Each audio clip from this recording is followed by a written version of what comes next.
G'day and welcome to Queensland Farmer. Well, today we've got a few jobs on. We're going to head up to the cattle yards.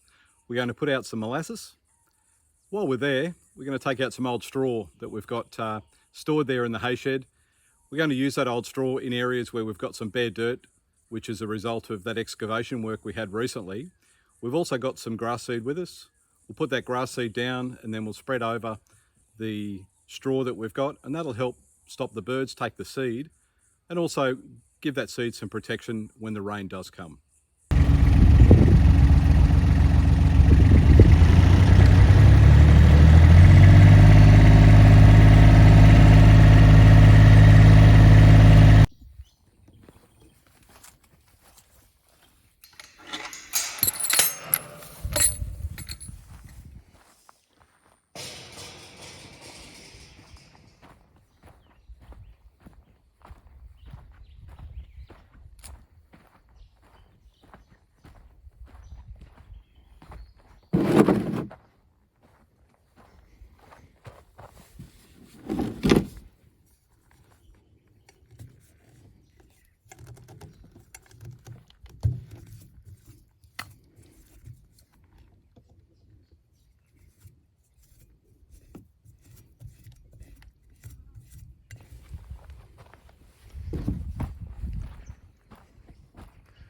As you can see, the cattle know that the molasses is on.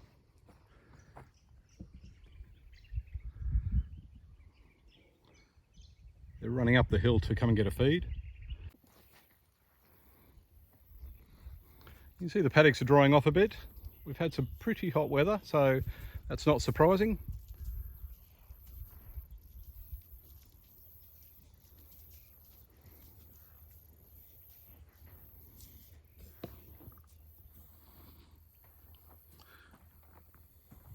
Come on, boys, come on.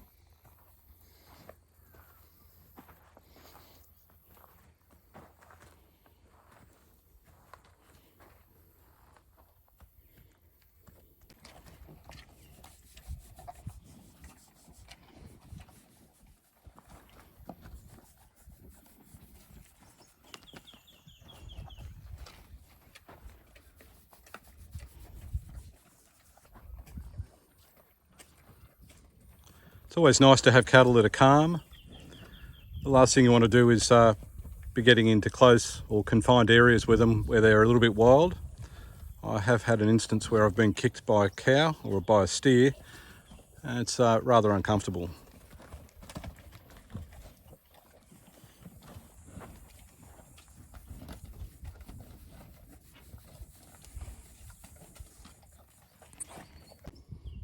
Whilst the grass in this paddock looks a little bit dry and certainly eaten down up close to the yards, looking further down into those paddocks, there's certainly plenty of green grass, and it's just a matter of time till the cattle get to that.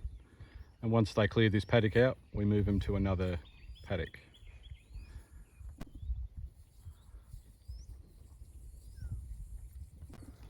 The majority of these cows here, the lighter coloured ones, they're Charbres. We've had those for about probably a bit over 12 months. They came here pretty wild, which was a bit of a shame. It's always nice to get calm cattle, but when we did buy them, we thought they were calmer than they were. It was one of these that did kick me a while back. We try hard. Oh, that one's a bit confused. We do try hard to try and calm them down, but look, sometimes they're just a bit wild, and the wild ones are the ones that you actually send back to market. They're not the ones you want on your property. They'll jump fences, they'll jump gates, they'll teach the others to jump fences and jump gates, and they end up being quite a drama to have.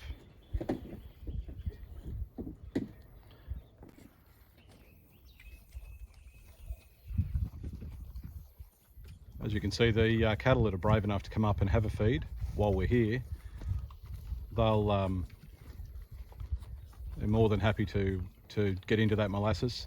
Molasses is quite a treat for them. Some of the cattle are overly affectionate, like this one just here, and he's always pretty keen to come in for a scratch. This one's what we call number 6. Number 6 might actually stay with us for quite some time.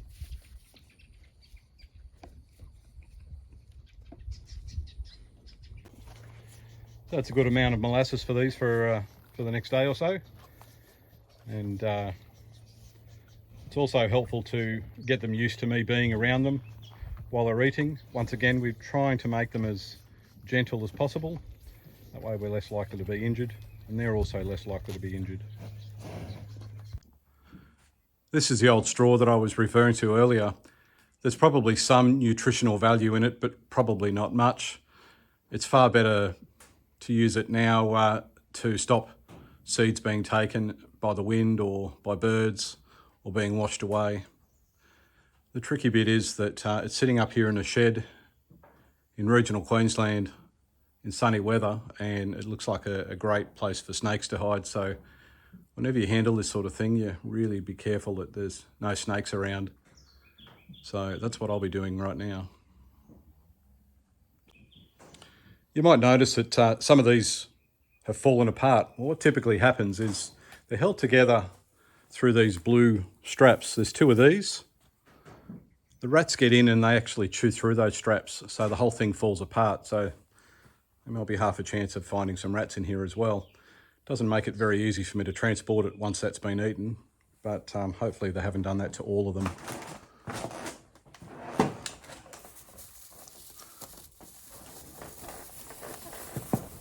Just trying to find that blue strap. Pull it down. And that's good.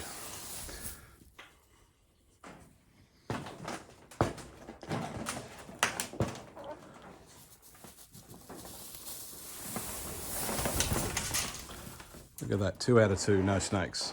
That's a good day.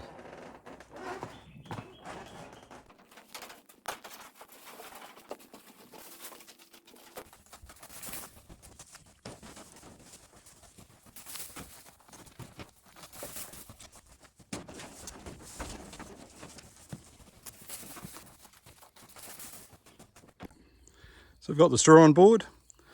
We've also got some seed here and a couple of other bags of seed, so we'll head down and do that job. If you haven't seen the video with Aussie excavators doing this work, it's certainly worth a look. They did a great job. I'm really very happy with it.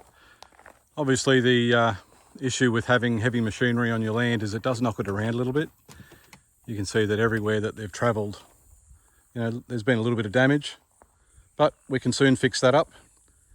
We'll throw some seed down here and some straw, and that will certainly help get some grass growing and make it look a lot nicer and less risk of any erosion occurring.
Okay, well the job's done.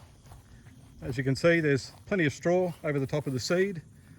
When it does rain, that'll also keep the seed moist by keeping that straw moist. Doesn't have to be complete cover, but this is a good chance for this seed to take hold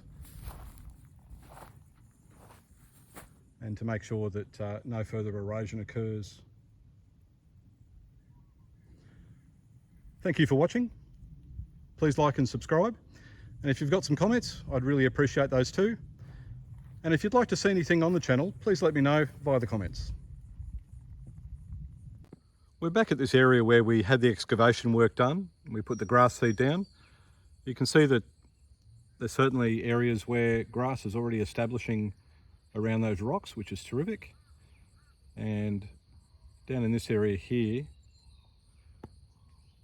where we threw some grass seed, you can see that this is all germinating as well. This is exactly the results we were chasing, and over time this will get quite thick with grass.